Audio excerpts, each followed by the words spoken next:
If you ever feel like your brain is just Mm. running at 150 miles per hour, constantly switching tabs, just trying to keep up Oh, yeah. with the crisis of the day, the latest email, the newest outrage, well, you are definitely not alone. Mm. That feeling, that constant cognitive rush, is actually the key to our deep dive today. Right. We're looking at a pretty unsettling question.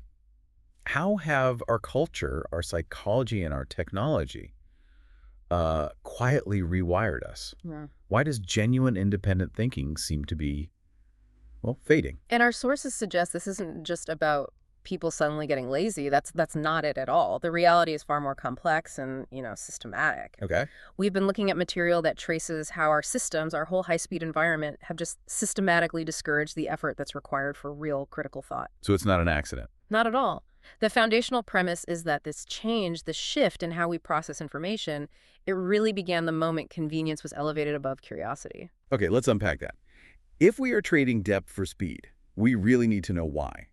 Our whole mission here is to isolate the specific mechanisms. The traps. Exactly, the informational, psychological, and systemic traps that stop us from truly engaging our minds. And I think the most surprising takeaway here is realizing that critical thinking requires something much, much harder than just intelligence. It's about profound intellectual humility and effort. So let's start with just the sheer volume of, well, everything. We are living in what our sources call the loudest moment in human history. And that's not sound, right? It's cognitive noise. Exactly. I Yeah. mean, think about your last week. You were assaulted by more urgent information notifications, breaking news, scandals, political crises, just a flood of opinions. More than someone a few centuries ago would see in their entire lifetime. And their entire life. It's unbelievable. And that creates a cognitive noise crisis. Your brain simply cannot treat every single piece of data as equally important. It's a design flaw for this kind of world. It is. I mean, look at any complex system, an AI, a stock market algorithm, even an autonomous car. When that system is utterly overwhelmed by inputs, it cannot afford to do careful, deliberate processing. It has to take shortcuts. Just to keep from crashing. Exactly. To Yeah. survive, the brain shifts, and it shifts heavily toward pattern recognition instead of deep analysis. So it's making snap judgments. Snap judgments based on what it's seen before. This is happening inside your head all day, every day, because you can't pause to think deeply about every single headline. You just react. Right. You base your conclusions on what feels right or what sounds familiar or, what confirms what you already believe. It's not laziness. It's a survival mode. It's mental triage. It's a pure survival mode designed to save energy. But is there a danger in just calling it survival? I mean, doesn't that sort of excuse us from the effort? What do the sources say about where that overload stops and, just fatigue-induced avoidance begins? That line it's blurry. But the consequence is crystal clear. This constant state of jumping from one thing to the next, it stops the mind from building what's called wisdom architecture. Wisdom architecture, I like that. You need space. You need quiet time to make those deep connections, to spot the subtle patterns, and to really question your own assumptions. And when everything feels urgent. Nothing is important. And deep, slow understanding becomes functionally impossible to achieve. Which leads right into our psychological vulnerabilities. It really does. I mean, our brains evolved for a world where information was scarce and generally trustworthy. In a small tribe, if you lied, there were consequences. Immediate social consequences. Yeah. So we developed these efficiency shortcuts that made perfect sense back then. Things like, if everyone believes it, it's probably true. Or if I hear it a bunch of times, it must be reliable. Exactly. And those ancient, once reliable shortcuts are now being viciously exploited. They're being weaponized. That's the word one source uses, weaponized. A completely fabricated lie can now circle the globe on social media in about 6 seconds. 6 seconds. And your brain, it's still running on that ancient software. It interprets that ubiquity, the fact you're seeing this claim a dozen times from all these different angles, as validity. It just starts to feel true. It feels true without a shred of evidence. It's why highly intelligent people who really should know better, sometimes get trapped believing something that's just been repeated, not proven. So let's drill down into the mechanics of that. This is where that distinction between our two modes of thought becomes so crucial. Right. We can simplify them into fast mode and slow mode. Okay. Fast mode is your instinctive, automatic gut reaction system.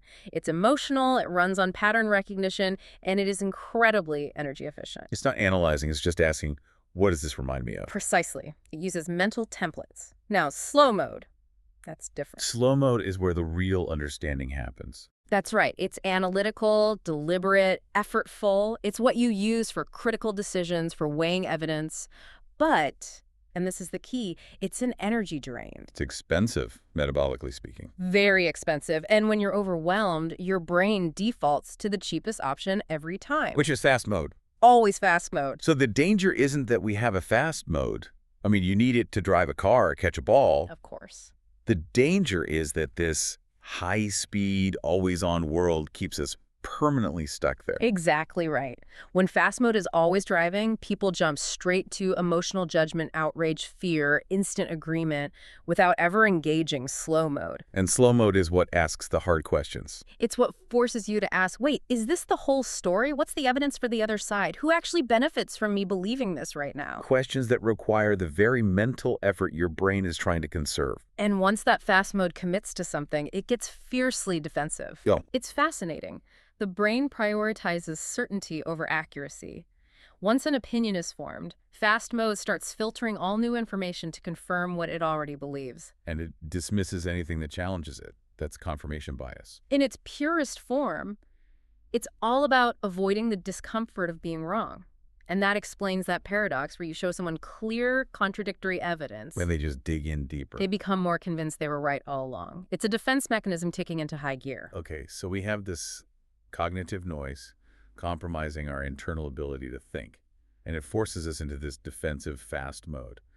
Now let's look outside. What systemic architectures are just pouring fuel on this fire? Well, the sources point out that most of our major systems were never really designed to create independent thinkers in the first place. They were designed for compliant participants. Exactly. Look at the modern education system. It largely came out of the industrial age. The structure was meant to prepare a predictable, obedient workforce. For factories and offices. Right. It rewards conformity, getting the expected answer, coloring inside the lines. So learning becomes about coverage, not understanding, breadth, not depth. And that sends a profound message.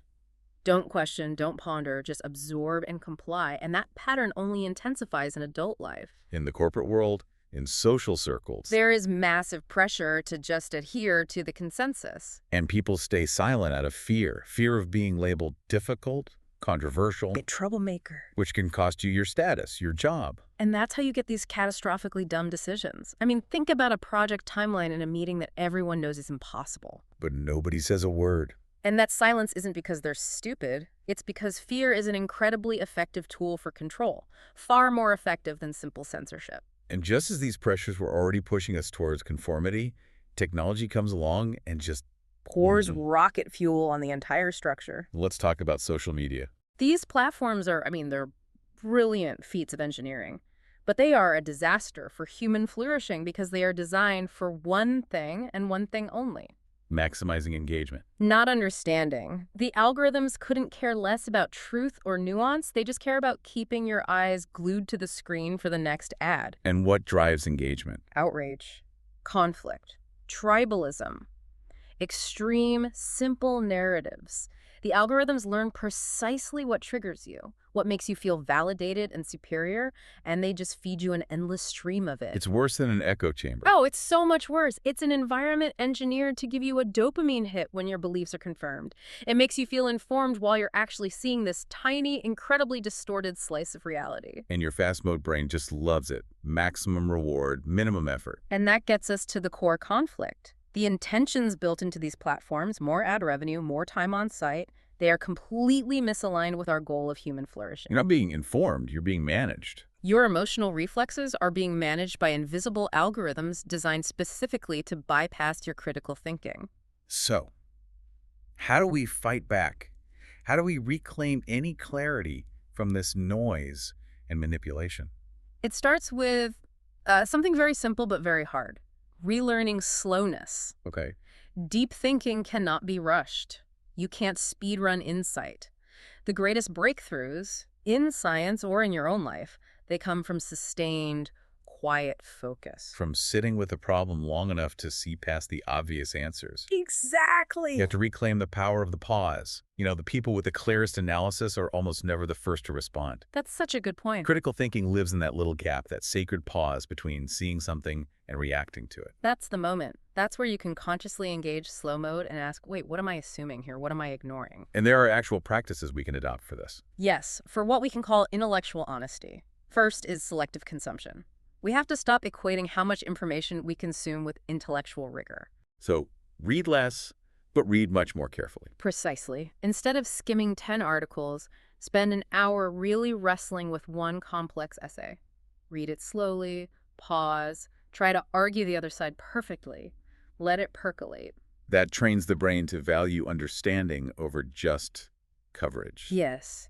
And the second practice is exposure to opposition, which is incredibly difficult today. It's the hardest part. But maybe the most rewarding. You have to make a point to read or listen to people you strongly disagree with. And not to find flaws or to attack them. No, with the genuine goal of understanding the architecture of their argument, it almost immediately reveals the complexity you've been missing, and it exposes your own blind spots. And the third step, the one that takes the most courage, relentless self-scrutiny. You have to consciously question your own confirmation bias.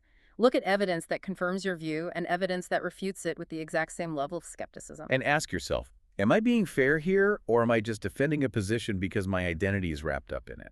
Which brings us to the hidden emotional cost of all this. Critical thinking is, well, it's emotionally threatening. Right. Our beliefs aren't just ideas. They're tied to our identity, our community, our purpose. So for most people, questioning a deeply held belief feels like questioning who you are at your core, the moment you're forced to reconsider something foundational. You feel this real discomfort, this loss of certainty. And that primal discomfort is what causes most people to just slam the door on slow mode and run back to the safety of their fast mode certainties. But the truth is, you are not your beliefs. They're just your best guess so far. And realizing that is freedom. Critical thinking is almost a spiritual act. It's choosing truth over comfort, growth over certainty, and freedom over group approval. It requires being willing to be wrong, willing to stand alone sometimes. When you commit to that, you don't just get smarter, you become exponentially harder to deceive and control. So the solution isn't more information. No. It's cultivating inner stillness, creating moments where you're not consuming, not reacting, just thinking. And building the mental strength to hold two opposing ideas in your head at the same time without panicking. That is the path to depth. It's the only real antidote to the noise. The rise of this collective stupidity or compliant participation, it's not our destiny. It's just a symptom of fatigue and fear. And every single time you pause to reflect instead of just reacting, every time you choose clarity over comfort, you reclaim a piece of your power. And that choice to think for yourself or to let others think for you, that is the most fundamental choice we face in this information age. It determines everything. Your clarity, your freedom, your ability to navigate this world with any real wisdom. Right. So embrace this quiet revolution of awareness. Commit to asking the harder question, not just the faster one. Because once you awaken that slow, deliberate, analytical muscle, once you really commit to thinking clearly and honestly, you gain a perspective and inner resilience that the constant noise can never, ever take away from you.